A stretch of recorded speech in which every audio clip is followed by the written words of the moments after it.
It was just after 6 a.m. when Officer Greg Harlan pulled into the back lot of the precinct, sipping his coffee like he owned the place. 17 years on the force had given him a sense of entitlement and a dangerous habit of judging people before they ever spoke a word. That morning, his eyes caught something he didn't like, a black man in worn janitor overalls sweeping near the building's rear door. The man moved calmly, humming a soft tune, completely unbothered by the officer's glare. But to Greg? That was enough to sound an alarm.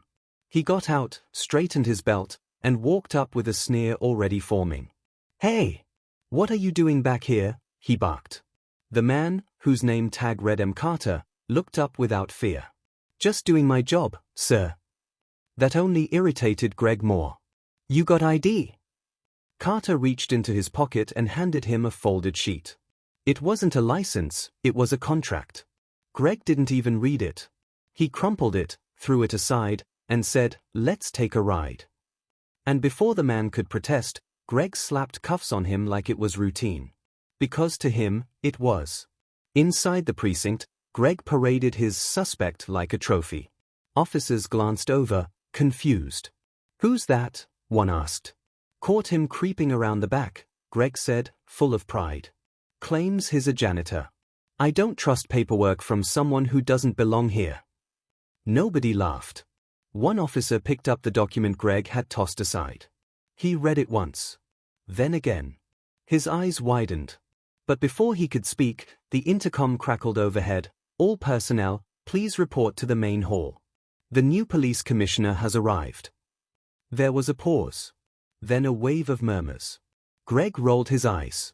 "Perfect timing," he muttered, still basking in his own confidence. Minutes later, the entire department stood in formation, lined up in the main lobby. The mayor stood at the podium, beaming. "Today," he announced, "we welcome a man of integrity, discipline, and vision. Please join me in welcoming our new police commissioner, Marcus Carter." Greg's heart stopped. "Marcus Carter." He turned, slowly, and the so-called janitor walked in, not in overalls, but a pressed navy blue suit, polished shoes, and a presence that could silence a room. It was the same man he had handcuffed an hour ago. The same man he'd mocked. The same man now holding the most powerful badge in the building. Whispers exploded across the room. Greg stumbled backwards, face draining of color. The commissioner stepped forward, calm but deadly focused. He held up a hand to quiet the crowd, and said, "Before I begin, I'd like to address something that happened just this morning." The room stilled. While surveying the grounds incognito, I encountered an officer who didn't ask for credentials. Didn't ask for explanation. He only saw a black man with a broom, and chose to arrest him. Silence. Carter turned his gaze directly at Greg, whose legs began to shake. "That officer is standing right here." Gasps broke out. The mayor looked furious. Some officers looked away in shame. "This is why I'm here," Carter said, voice like iron. "Because leadership doesn't come from a title. It comes from integrity. And this department needs more of it." Without ceremony, he turned to internal affairs. "Effective immediately, place Officer Harlan under suspension pending investigation for racial profiling and misconduct." Greg's badge was taken before he could even blink. He tried to protest, but the commissioner just looked at him, like a man who had dealt with bigger threats and never flinched. "You judged me by my uniform. But what you should have judged was your own character." As Greg was escorted out, Carter looked around the room and said, "Let today be a reminder. You never know who you're looking down on. One day, he might be the one looking down at you." But just when everyone thought it was over, it wasn't. That night, Greg sat in a smoky bar outside city limits, drinking away the embarrassment. A man in a black hoodie slid into the seat beside him. "I heard what happened," the man said. "And I also heard something else, that Carter's past ain't as spotless as he pretends." Greg didn't look up. Just took another sip. "You want to take him down?" the man asked. Greg finally turned.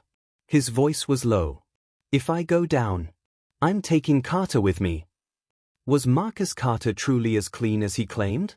Or was justice just wearing another disguise? The bar was dim, the kind of place where secrets rot quietly in the corners. Former Officer Greg Harlan sat hunched over a drink, anger bubbling under his skin.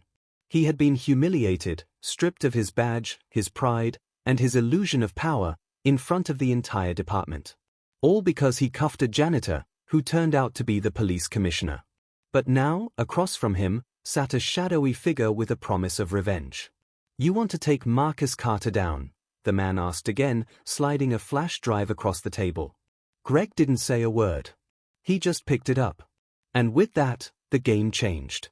The next morning, Commissioner Carter stood in front of city cameras, addressing the media.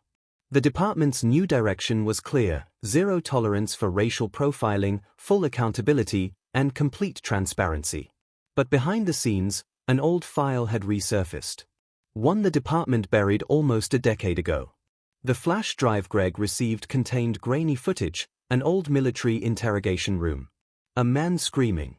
Carter's voice in the background. Orders being given. Then, silence. The label read, Operation Sand Coil, Classified Debrief M. Carter. Greg watched it again and again. His grin slowly returned. "You want to play games, Carter?" he whispered. "Let's see how the public reacts when they find out you've got blood on your hands too." 3 days later, the footage hit the internet. An anonymous account leaked the video with one headline. Breaking: Did Police Commissioner Marcus Carter cover up a war crime? Social media exploded. News stations replayed the clip. Protesters gathered outside City Hall. Some demanded Carter's resignation. Others defended him, calling it a political hit job. Inside the precinct, Carter sat silent, jaw clenched, eyes locked on the footage. He recognized it instantly.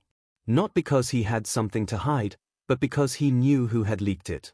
And more importantly, he knew what was missing from the footage. What no one else knew was the full story. Back in 2014, during a covert operation overseas, Carter had led a mission to extract civilians from a terror-ridden village. But things went sideways. One of his own, Sergeant Will Harden, disobeyed a direct order and opened fire on unarmed men, women, and children. Carter had tackled him, restrained him, and reported him. But instead of punishing Will, the military covered it up. Carter was told to stay silent, or face court-martial for treason. They scrubbed the footage, cut the beginning and the end. Only the part that looked like Carter was in command during the bloodshed remained. The part now flooding the internet. Greg had just enough of the truth to make Carter look guilty. And in the court of public opinion, that was all it took. Internal Affairs launched an emergency investigation. The mayor called for Carter to step down temporarily while the case was reviewed. Greg watched from home, sipping coffee and smirking as Carter was placed on administrative leave. "Checkmate," he muttered. But what Greg didn't know was that Carter had already made a move of his own. While the city panicked, Carter visited the one man who still held the uncut surveillance footage, Colonel Rick Sun, his former commanding officer. Rick Sun had retired, buried deep in the woods of Alabama. He was paranoid, armed, and guilty. At first, Rick Sun refused to talk. "You were warned, Carter. Leave the past buried." But Carter wasn't backing down. "Injustice doesn't expire, sir," he said. "And I'm not here to protect my name. I'm here to expose the truth." Rick Sun stared at him for a long time, then reached into a rusted lockbox and handed over a dusty hard drive. "You release this," he warned, "and you'll burn every man who ever wore the uniform." Carter took it anyway. 2 days later, Carter appeared on a live broadcast from an unknown location. He didn't deny the footage. Instead, he released the full version, unedited, uncut. The world watched in horror as the missing pieces played out. The real shooter, Sergeant Harden, seen defying orders. Carter shouting for a ceasefire. Tackling him. Radioing for medics. Then dragging children to safety. The truth spread like wildfire. Suddenly, the narrative flipped. The villain became the hero again. Greg's plan was unraveling. But just as things seemed to swing back in Carter's favor, another twist. That same night, an anonymous caller dialed into a late-night news program. The voice was scrambled. "I have proof," the caller said, "that the real reason Greg Harlan arrested Carter wasn't about race. It was about blackmail. He knew who Carter was before he cuffed him. And he wasn't working alone. The studio went silent. The host leaned forward. "Are you saying Greg Harlan targeted Carter on purpose?" The caller replied, "I'm saying this goes deeper. Greg's just the face. The man pulling strings? He's still inside the department." The next morning, Commissioner Carter returned to the precinct. The mayor cleared his name. But he didn't celebrate. Because now, it wasn't just about proving his innocence. It was about finding the traitor still in uniform.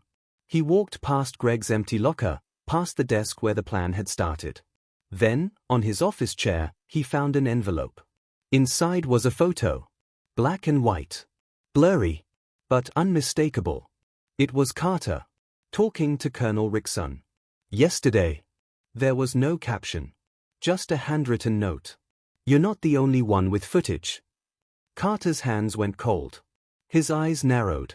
Someone was watching. Someone inside the force. And this time, they were one step ahead. The envelope felt heavier than paper, like it carried a threat Carter couldn't yet name. He stared at the black and white photo him and Colonel Rickson taken just the day before out in the woods. No one knew about that meeting. No one but Rickson and the person who had been watching them. But it was the message written beneath the photo that made Carter's blood run cold. "You're not the only one with footage." Someone inside the department had eyes on him. And worse, they wanted him to know it. That night Carter couldn't sleep. Every creak in the floorboards sounded like betrayal. Every car driving past his house felt like surveillance. He replayed the past 2 weeks in his mind like a chessboard. Greg Harlan was the pawn, obvious, loud, and expendable. But someone smarter was moving pieces behind the scenes. He had just exposed a military cover-up. Cleared his name. Turned the public tide. So why did it feel like he'd only scratched the surface? The next morning Carter walked into internal affairs with one question. Who signed off on Harlan's backdoor reinstatement request 2 days ago? The officer at the desk blinked. "Sir, he's suspended." Carter leaned in, his voice low. "Then why is his clearance tag active?" Silence. They ran the logs. At 3:43 a.m. someone had used an admin login to reactivate Greg's credentials and access the evidence vault. Only one person had the clearance to do that, Deputy Chief Roland Briggs. Carter's longtime colleague. His mentor. Briggs had been a fixture in the department for decades. Calm. Political. Smiling just enough to hide everything he didn't say. When Carter was first nominated for commissioner, Briggs was his loudest supporter. But behind closed doors Carter had always sensed something off. Now everything was starting to click. He marched straight to Briggs' office and burst through the door. "Did you reinstate Greg Harlan?" Briggs didn't flinch. "You need to calm down." "I am calm," Carter growled. "Now answer the question." Briggs stood and walked to the window. "You think exposing a dusty military file makes you a hero? You embarrassed powerful people, Marcus. People who don't forget." Carter clenched his fists. "So you brought Greg back? Let him leak evidence." Briggs finally turned. His eyes were cold. "Greg was just a distraction. While you were clearing your name, the real evidence was being buried. You were never the target, Marcus. You were the cover." Carter's heart dropped. He had spent weeks focused on proving he wasn't guilty of a war crime while someone else had used the chaos to bury something far worse. "What are you hiding?" Carter asked. Briggs smiled faintly. "Something you won't live long enough to find." He pressed a button on his desk. Suddenly the precinct lights flickered. Sirens wailed. Fire drill. Evacuation. But Carter wasn't fooled. It was a smokescreen. He stormed out the back door, grabbed a secure radio, and contacted his most trusted ally, Detective Lena Reyes. "Meet me at Records. And bring the breach key." Down in the sub-basement of the precinct the two of them worked in silence. Carter knew what he was looking for. Case file 297, sealed 12 years ago. The one Briggs had tried to erase. Inside the box were photographs. Reports. Victim statements. It wasn't about Carter at all. It was about a young rookie cop. White. Privileged. Shielded by the badge. The file was titled, "Gregory Harlan, Unresolved Use of Force, Death in Custody." A name Carter had never seen before. Jemal Davis. Age 17. Unarmed. Died in holding. Covered up. Disguised as a heart attack. And signed off by Deputy Chief Roland Briggs. Carter's jaw locked. This is it, he whispered. This is the reason they came after me. Reyes looked sick. If this gets out. Carter nodded. It's not just Harlan they're protecting. It's a legacy of silence. Briggs the mayor may be more. They buried this to protect their own. And they tried to use me as the distraction. But as they gathered the files to leave, Reyes' phone buzzed. Her face went pale. Marcus, she said, they're saying you fled the precinct during a fire drill. Media's reporting you're under new investigation. What? For what? She turned the phone to show the headline. Breaking, Police Commissioner Carter linked to blackmail, tampering with federal evidence. Carter froze. They were flipping the script, again.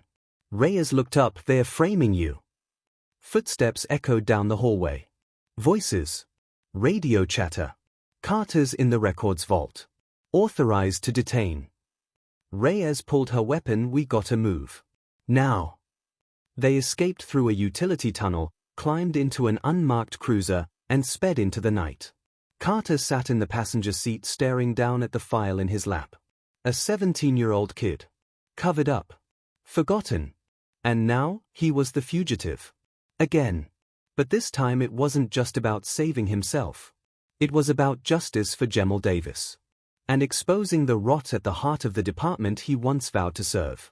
Just as they crossed the city limits, Reyes' phone lit up again. A message from an unknown number. No text. Just a video. She played it. It was a bodycam feed. From earlier that day. It showed her and Carter in the vault, but from above them. There was no camera there. They were being watched. And at the end of the video a distorted voice spoke. Nice try, Commissioner. But you're too late. The next body won't be in the file. The screen cut to black. Carter's hands tightened into fists. Somewhere in the city a clock was ticking. And someone powerful, was planning the next cover-up. The video message kept looping. Carter sat in the car, watching the same chilling phrase over and over. The next body won't be in the file. A threat. But more than that, a promise. And it meant only one thing: someone was about to die. Detective Reyes was already driving, scanning police frequencies. Dispatch just put out an alert, she said. They're calling you armed and dangerous. Briggs isn't just trying to frame you anymore, he's trying to bury you. Carter didn't flinch. Let him. I'm done playing defense. He reached into the file they had taken from the vault, the one about 17-year-old Jemal Davis. At the very bottom, there was something neither of them noticed before. A name scribbled in pencil. Barely legible. A. Kersey, witness number 4, suppressed statement. 10 minutes later, they were knocking on the rusted door of a decaying apartment in Eastwood Projects. An older woman answered, clutching an oxygen tank. You looking for trouble, or truth? She asked softly. Carter lowered his voice. Are you Angela Kersey? Her eyes darted behind them. You shouldn't be here. We found the file, Reyes added. Jemal Davis. You were there. Angela Kersey looked down. Her voice trembled. I saw what they did to that boy. I told them the truth. They made it disappear. Who's they? Carter asked. She looked him in the eye. Briggs. And the mayor. Back then, he wasn't mayor yet. He was the city attorney. He buried the case. Carter's heart pounded. Everything made sense now. The conspiracy wasn't about one bad cop. It was about a whole system built on silence, fear, and cover-ups. Briggs didn't bring Greg back just to ruin Carter. He brought him back to burn the evidence before it ever saw daylight. And Carter realized, if Briggs said the next body won't be in the file, he wasn't just making threats. He was planning to kill the last living witness. They didn't wait. Carter and Reyes got Angela Kersey out of the apartment and into their car just as a black SUV turned the corner. Reyes floored it. Bullets cracked the back windshield. Go! Go! Go! Carter shielded Angela as Reyes sped through side streets, tires screeching, ducking into alleyways. They reached a safe house, An old abandoned precinct Carter had converted during his first year as commissioner. Inside was everything they needed: secure internet, encrypted files, surveillance feeds. Angela gave them her full statement, on video, with details only an eyewitness could know. She named Briggs, the mayor, even Greg Harlan. And she ended it with tears in her eyes. Jemal was just a boy. All he did was ask why they were arresting him. And that cop, he kept hitting him until he stopped moving. The truth was recorded. The last piece of the puzzle was in place. But time was running out. Because while Reyes uploaded the footage to 3 independent news outlets, Carter got a message on his secure line. Unknown number, drop the witness. Come alone. Or the girl dies. Attached was a photo. His daughter, Nia, tied to a chair. Gagged. Eyes wide with terror. Carter froze. His hands shook. His breath caught.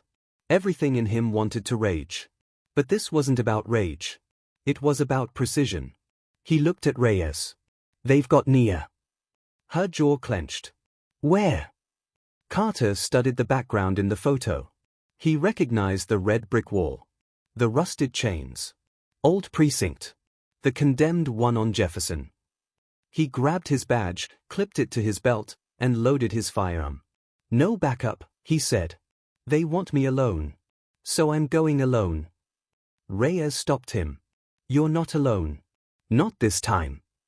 They arrived just after midnight. Reyes took the rear. Carter went through the front, hands raised. Inside was chaos. Greg Harlan stood over Nia with a gun. Briggs sat in the corner, watching. Smiling. Well, Briggs sneered, Commissioner Carter. Still think you're the hero? You lost, Carter growled. The video's out.